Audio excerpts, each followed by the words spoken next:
I thought people would remind me or remember me, but maybe that's not the case. Anyway, I'm going to tell you a little bit of our story here in Iceland, about our story at Landsnet. And if I would have been asked to give a presentation here about branding a few years ago, I would simply say no. Why should we ever? Why should a company like ours think even about branding? We have a monopoly license of transmitting energy. We are a wholesale business. We are a business-to-business company. And why does branding matter? Because if you want to get the power, you have to come to us. So it's a question of having a good logo or maybe a nice suit. But is it really?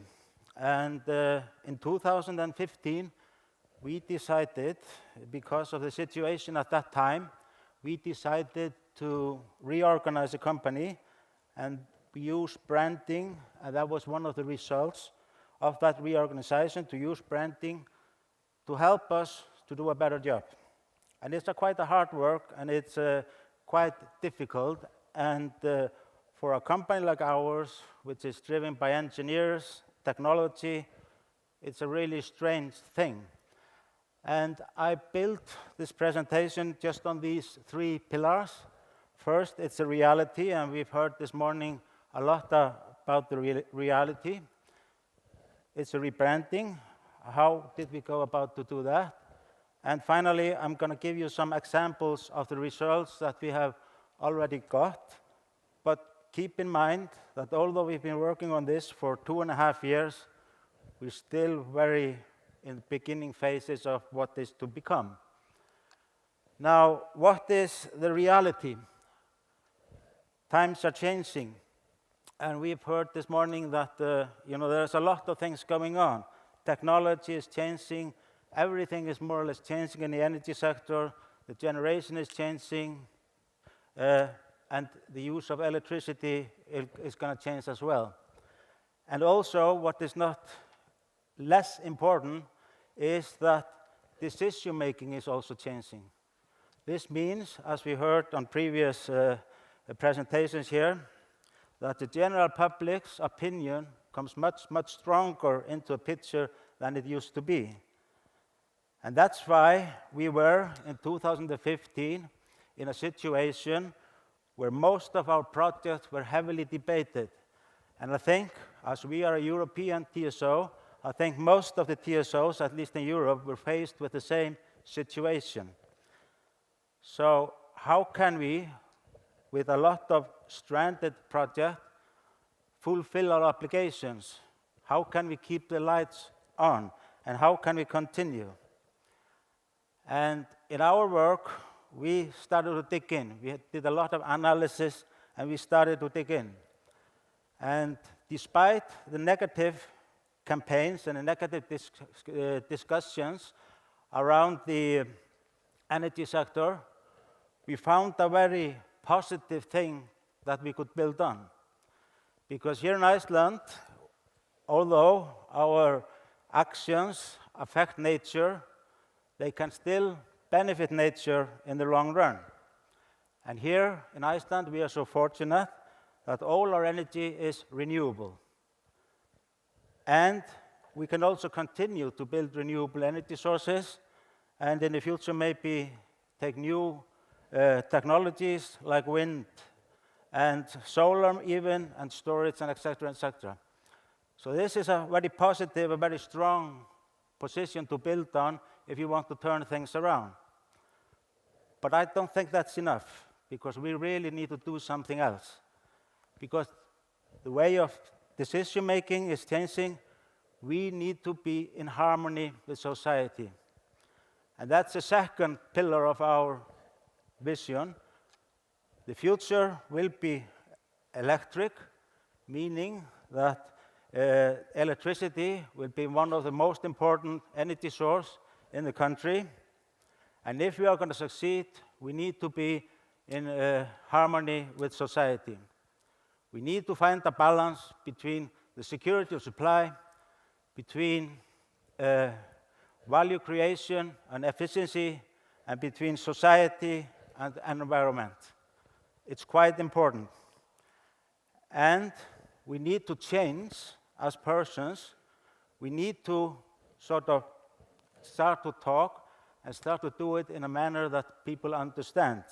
We do need to have the courage to take an open and an honest discussion and explain exactly what we are doing.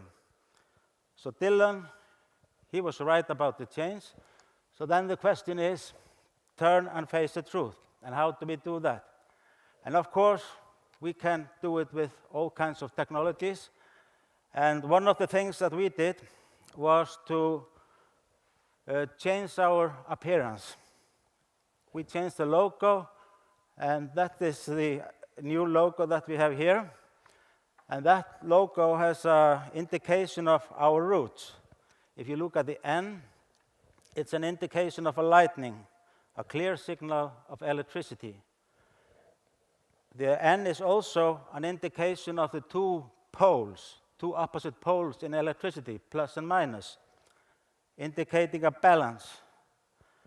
And we did more, because we also chose two colors. We chose the red one for power, energy, and efficiency, and we chose the blue color, demonstrating responsibility, trust, and something that I forgot. Anyway, is this sufficient? Is this enough?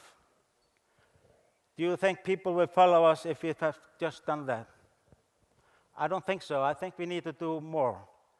I think we need to take the debate, take the discussion, and do something about it. And we saw here our friends from the different companies of the world.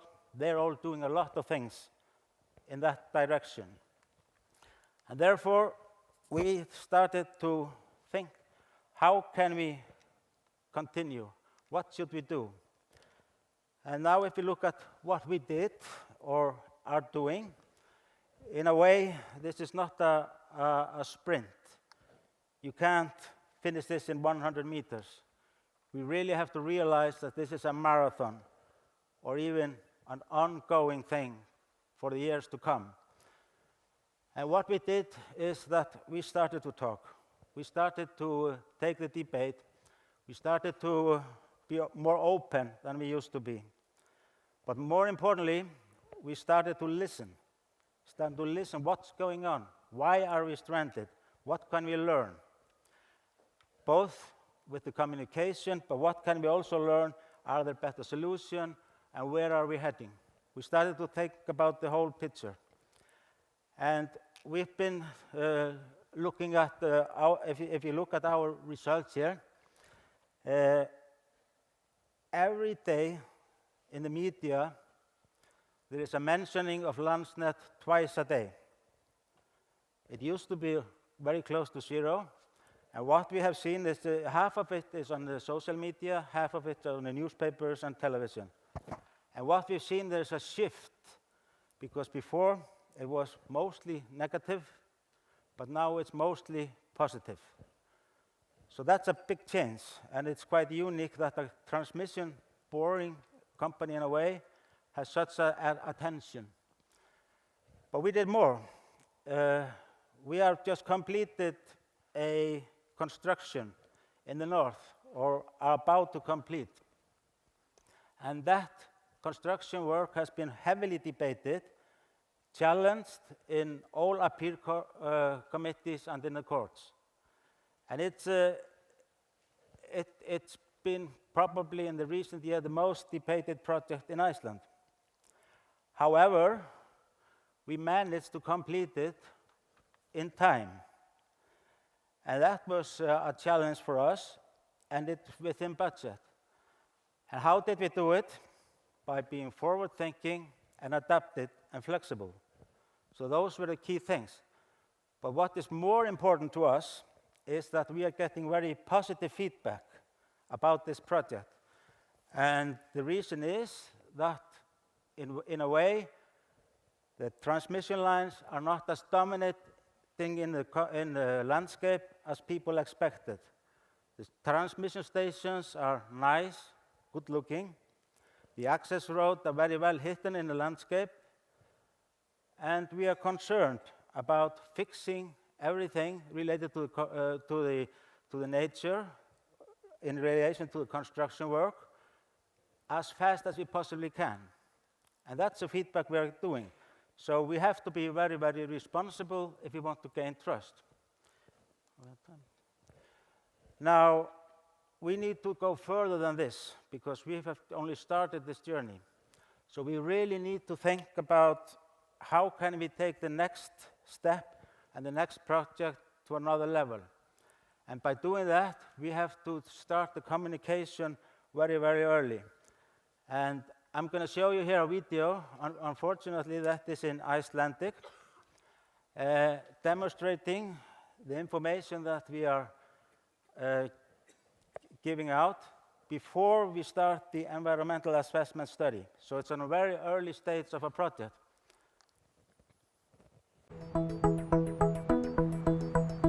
Í nútíma samfélagi þá eru raforkuflutningar afskaplega mikilvægir. Ef við viljum byggja landið þá þurfum við að geta flutt þessa miklu raforku sem við höfum í landinu á milli staða.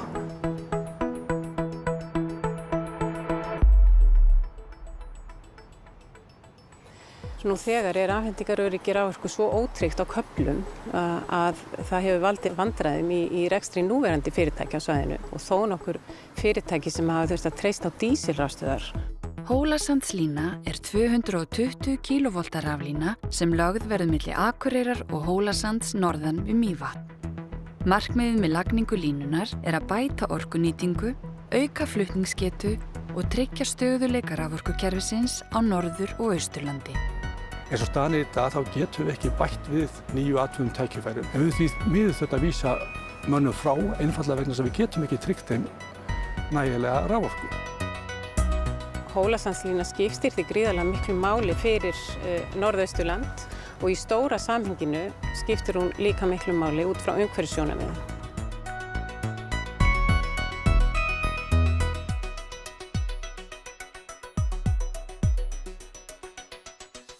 So for you that didn't really understand the Icelandic language, what we were demonstrating here is the purpose of the power line. We're showing how it fits into the landscape. And we are not talking about technology. We're not talking about our systems. We asked the local community to explain why this line was important to them. So I think we've come a long way. There's still a long way to go, but hopefully we will be able to perform better in the future than we are doing today. Thank you very much.